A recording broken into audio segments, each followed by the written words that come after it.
So today I would like to share a few observation. That is on 15 January, with the help of this class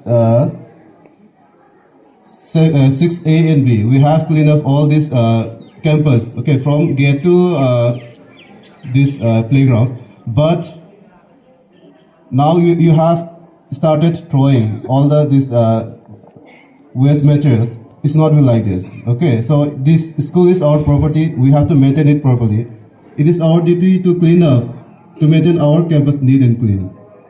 Okay, it says.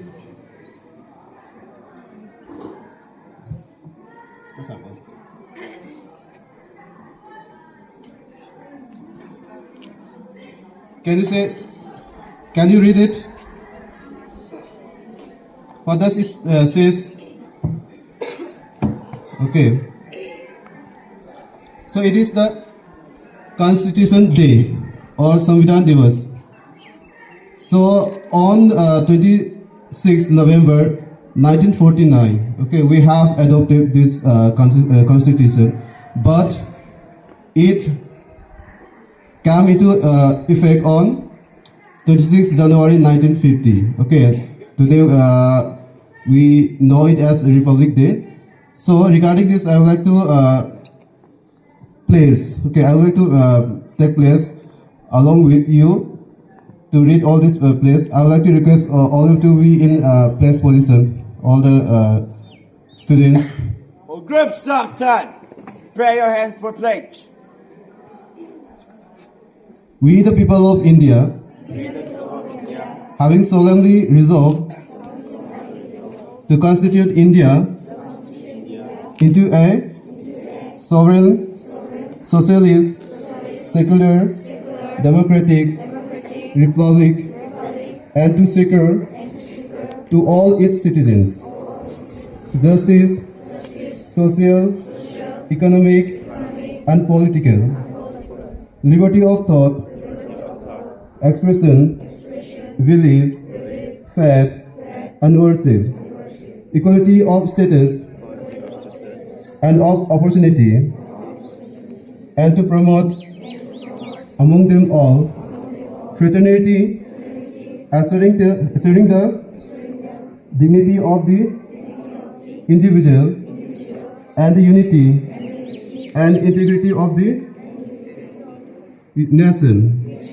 In our Constituent Assembly, this 26th day of November 1949, do hereby adopt, enact, and give to ourselves this Constitution.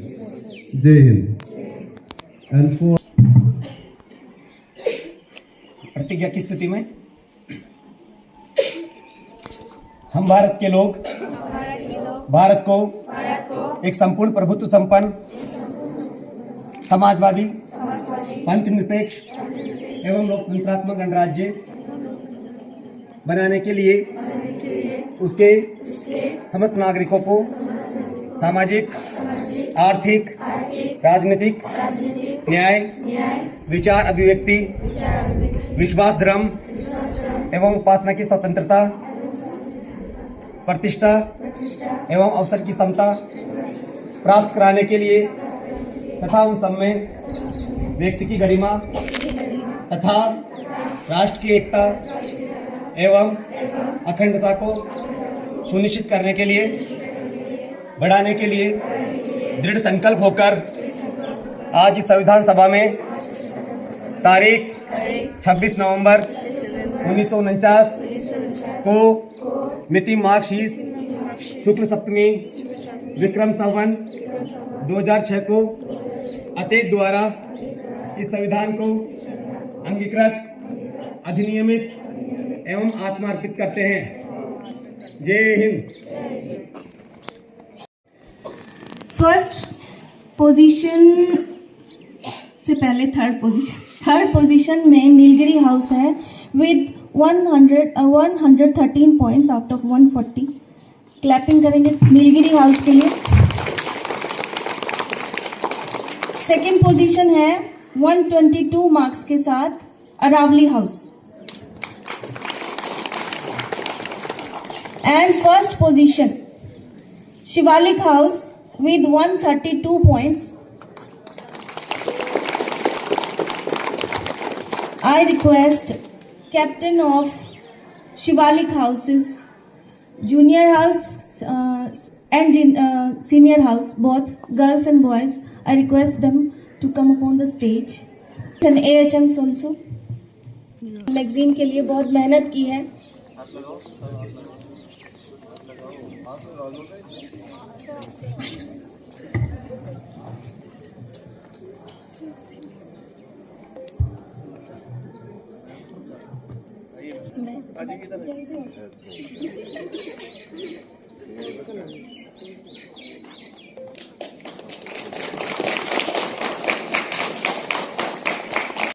किसी भी रूप में किसी ना किसी तरीके से अपनी कंट्री को सर्व कर सकते हैं। ऐसा नहीं है कि जो बॉर्डर पर लड़ा है वही एक जवान है, जो यहाँ अपना काम कर रहा है एक बच्चा है वो भी एक जवान की तरह काम कर सकता है, पढ़ाई कर रहा है वो भी एक जवान की तरह कर सकता है। बस उसकी डेडिकेशन और सिंसियरिटी की बात अगर हो तो वो भी अपने हर जॉब के साथ एक जवान की तरह बिहेव कर सकता है। और इसी जवान, इसी निष्ठा, सिंसियरिटी में एक पॉइंट आगे बढ़कर हम अपना योगदान देना चाहें तो इसके लिए एक अपॉर्चुनिटी आपके पास आई है और वो अपॉर्चुनिटी है join Indian air force as Agniveer Vayu. उसमें अभी वैकेंसी निकली हुई है जिसमें आप लोग जो 10th और +2 पास्ड बच्चे हैं वो अपीयर कर सकते हैं। साइंस सब्जेक्ट से जो पास आउट है वो भी और जो नॉन साइंस बच्चे हैं वो भी। कंडीशंस हैं उनकी कुछ 50% जो है इंग्लिश में स्कोर होना चाहिए मिनिमम, और साइंस सब्जेक्ट से भी यही है कंडीशंस की 50% जो है वो स्कोर होना चाहिए। उसकी लास्ट डेट जो है 27 जनवरी है, तो आपके पास अभी 3 डेज है 4 डेज हैं, तो आप अच्छे से उसको अगर अप्लाई करना चाहें तो आप कर सकते हैं। तो आप सभी को संविधान दिवस की बहुत बहुत शुभकामनाएं। संविधान दिवस पर हमने शपथ ली है कि हम भारत के लोग जो हैं अपने देश को कैसा कैसा बनाएंगे, है ना।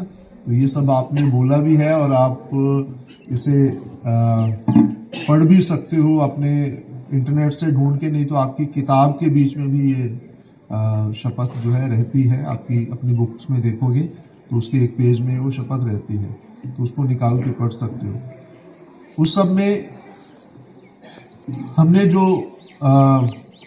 एक देश के रूप में अपने आप को आगे बढ़ाने की शपथ ली है, उसी के अंदर ये भी आता है कि हम अपने पर्सनल कैपेसिटी में जहां हम हैं, जो हम कर सकते हैं, उसमें हम बेस्ट अपने देश के लिए करें। जैसे एक विद्यार्थी के रूप में आपको अच्छी पढ़ाई करनी चाहिए, अच्छा डिसिप्लिन सीखना चाहिए, और डिसिप्लिन में ही जैसे अभी सर भी बोल के गए थे, आर्ट सर भी बोल के गए थे कि अपने आसपास को साफ रखना भी उसका ही हिस्सा है। स्वच्छता 3 स्तर पर होनी चाहिए। एक तो मन के रूप में आप अच्छे और स्वच्छ होने चाहिए, एक शरीर के रूप में आप स्वच्छ होने चाहिए, और एक अपने आसपास के एरिया को भी स्वच्छ रखना चाहिए। आप मन के बहुत अच्छे हैं, आप दिख भी बहुत सुंदर रहे हैं, बहुत स्मार्ट दिख रहे हैं। अपने लिए एक बार क्लैपिंग कर दो, क्योंकि यूनिफॉर्म में आप लोग बहुत स्मार्ट दिख रहे हो। ऐसे ही रहा करो। और एक स्टेप अब आगे चलना है, एक स्टेप आगे चलना है, अपने आसपास का एरिया उसको भी सुंदर रखना है ना। अभी ग्राउंड की बात सर ने की, इसके अलावा जो आपके रूम्स हैं इनको भी अब पेंट हुआ है, तो कुछ बच्चे अभी भी थोड़ा थोड़ा कुछ उनके मन में आता है कि यहाँ लिख दें कुछ, लेकिन इसका ध्यान रखो, इसको गंदा नहीं करना है। आप कुछ एक वर्ड लिखोगे, एक एक वर्ड सब लिखेंगे तो 500 लोग लिखने वाले हैं, तो ये सब गंदा हो जाएगा। तो इसको भी साफ रखो, क्योंकि स्वच्छता ही जो है वो ईश्वरत्व की ओर ले जाता है ना। क्लीनलीनेस जो है वही आपको गॉडलीनेस की तरफ ले जाती है। तो अपने आसपास को अच्छा बनाएंगे डिसिप्लिन में रहेंगे, अच्छा पढ़ेंगे, तो आप ही लोग हैं जो आने वाले समय के महान लोग होंगे। इसलिए इन सब चीज़ों का ध्यान रखिए और मेहनत करिए। अभी एग्जाम भी आपके पास है। धन्यवाद।